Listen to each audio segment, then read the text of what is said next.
guys, today's promise, I'm going to teach you guys how to make your very own fossil at home. Now remember, a fossil is an impression of something made in rock or stone, that it's preserved. So what you're first going to need is some Play-Doh, right? Like we have at school. So you're going to take your Play-Doh, and you're going to want to squish it up and make it really, really soft. And then you're going to want to make it as flat as you possibly can. Okay, so now I made my Play-Doh flat. Then I'm going to take my small little dinosaur that I have and push him down really hard into my Play-Doh.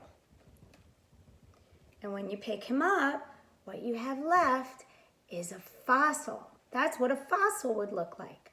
And remember, a paleontologist, a scientist who studies fossils, is the person that might find these. Now, let's make another one. Squish it up. Make it really, really soft. Make it as flat as you can. Remember, if mommy has a rolling pin, you can use a rolling pin. Or you can just use all your strength, because I know you guys are really, really strong. Then you take your baby dinosaur, you squish him into the Play-Doh, and then you pick him up, and there you have it, a fossil. Now you can also take the feet of the baby dinosaur and just squish them around.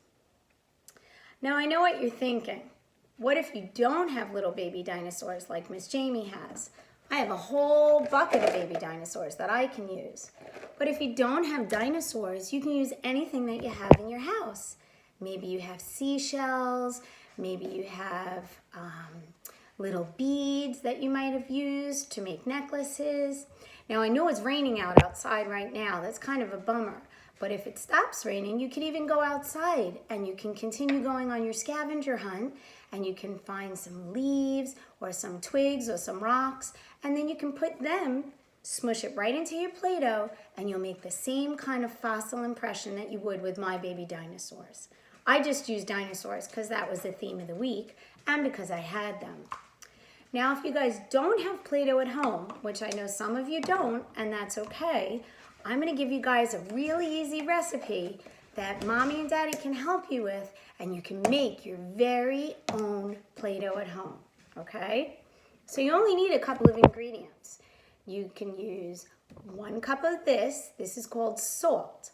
So you use 1 cup of salt. You'll need 2 cups of flour, and then 3/4 of a cup of water. Okay, so that's 3/4 of a cup of water, 2 cups of flour, and 1 cup of salt. You're gonna put it all in a bowl and you're gonna mix it all up. You can even mix it with a whisk, right? And a whisk begins with the letter of the week, W. Mix it all up and it's gonna come out kind of like your Play-Doh. Now it won't be red, it'll be white, but it'll look kind of like your Play-Doh.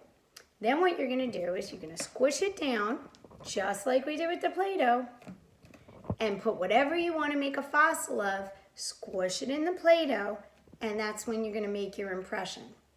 Then have mommy and daddy put it on a baking sheet and then bake in the oven at 200 degrees. Okay? That's 200 degrees until the fossil is dry.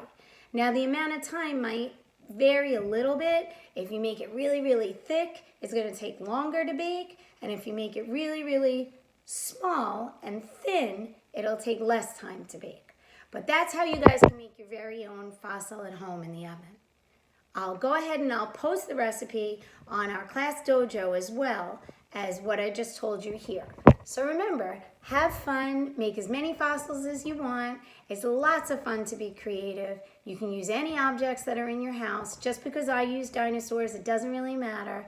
And just remember, I miss you and I love you and I hope to see you soon. Have a great day.